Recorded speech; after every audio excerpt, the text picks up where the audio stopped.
Hello అండి, chicken dum biryani ఏ విధంగా చేయాలని వీడియో. దీనికోసం 750 గ్రామ్స్ చికెన్ తీసుకున్నాను మందపాటి గిన్నెలో. దాంట్లో షాజీరా 1 స్పూను, ఫ్రైడ్ ఆనియన్స్ 1 స్పూను, అల్లం వెల్లుల్లి పేస్ట్ ఫ్రెష్గా రుబ్బుకుంది 1 స్పూను, కొత్తిమీర 1 స్పూను, పుదీనాకు 1 స్పూను, ఆయిల్ మాత్రం 2 గంటలు వేసుకుని చక్కగా ముక్కల్ని మా చేతితో కలుపుకున్నానండి.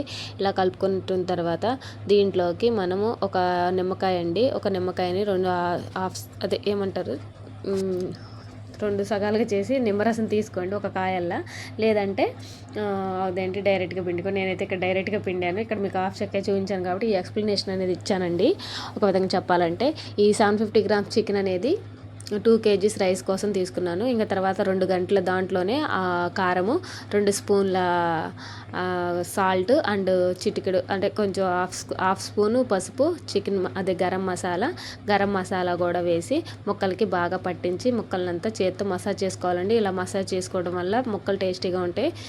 ఇంక ఇక్కడ వచ్చేసి గడ్డ పెరుగు తీసుకున్నాను. గడ్డ పెరుగు వచ్చేసి 3 గరిటెలు గడ్డ పెరుగు అనేది తీసుకున్నానండి. ఈ గడ్డ పెరుగుని కూడా మంచిగా ముక్కలుకి పట్టించి కలుపుకోవాలి. ఇంకా లాస్ట్లో చెక్క లవంగాలు యాలుక్కాయలు, షాజీరా, బిర్యానీ ఆకులు వేసి మంచిగా కలుపుకొని పక్కన పెట్టుకోవాలి. దీనికోసం ఇప్పుడు నేను రైస్ అనేది తీసుకుంటున్నానండి. 5 గ్లాసులు ఇంట్లో నార్మల్ రైస్ తీసుకున్నాను, రోజు వండుకునేవి. ఇంకా 5 గ్లాసులు వచ్చేసి బాస్మతి రైస్ తీసుకుని కలిపి వండానండి నేను. సో ఇప్పుడు ఇప్పుడు మనం ఎసరు అనేది ప్రిపేర్ చేసుకుంటున్నాము. స్టవ్ వెలిగించి స్టవ్ పై ఒక మందపాటి గిన్నెలో సగానికి పైగా వాటర్ తీసుకున్నాను. వాటర్ సగం తీసుకుని అవి చక్కగా బాగా మరుగులోపు బియ్యాన్ని అనేది మంచిగా కడిగి పక్కన పెట్టుకున్నానండి.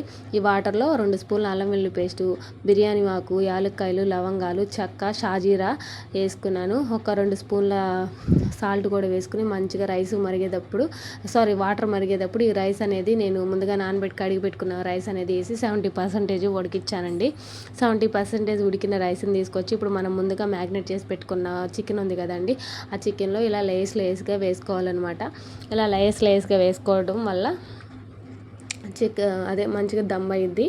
సో దాంట్లో లేస్గా వేసుకుని దాంట్లో ఫ్రైడ్ ఆనియన్స్, గరం మసాలా, బిర్యానీ మసాలా, కొత్తిమీర, పుదీనా, ఇంకా ఆయిల్ వేసాను. ఆయిల్ వద్దనుకున్న వాళ్ళు నెయ్యితో చేసుకోవచ్చు అండి. నా దగ్గర నెయ్యి లేదని నేను ఆయిల్ అయితే వేసాను.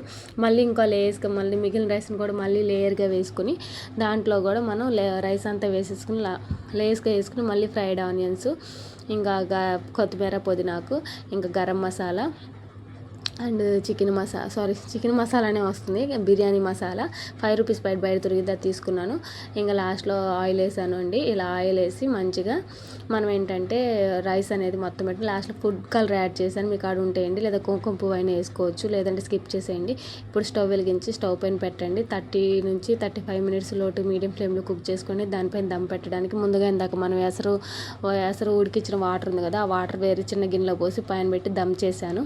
ఫైనల్గా 35 మినిట్స్కి ఇదిగోండి మన రైస్ అయితే చక్కగా పొడి పొడిలాడుతూ వెరక్కొని ఎంత బాగా వచ్చింది. లోపల ముక్క కూడా చూడండి ఎంత బాగా ఫ్రై అయిందో, రోస్ట్గా కూడా ఉడికింది చాలా. ఫైనల్గా చికెన్ దమ్ బిర్యానీ అయితే రెడీ అయిపోయిందండి నా స్టైల్లో.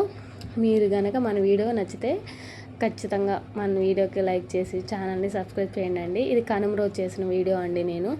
సో ఆ రోజు స్పెషల్గా దాంట్లో కాంబినేషన్ గోంగూర కూడా చేశాను, ఇంకా చికెన్ కర్రీ చేశాను, ఇంకా పెరుగు chutney and with combination onion and lemon కూడా అండి. ఇంకా అది వచ్చేసి స్వీట్ ఇంట్లో పులిహోర, పొంగలి, గార్లి కూడా. సో ఇదండి కనుమ రోజు చేశాను చికెన్ దమ్ బిర్యానీ నా స్టైల్లో. నచ్చితే ప్లీజ్ లైక్ చేసి ఛానల్ సబ్స్క్రైబ్ చేయండి. Give me your support friends. Thank you all.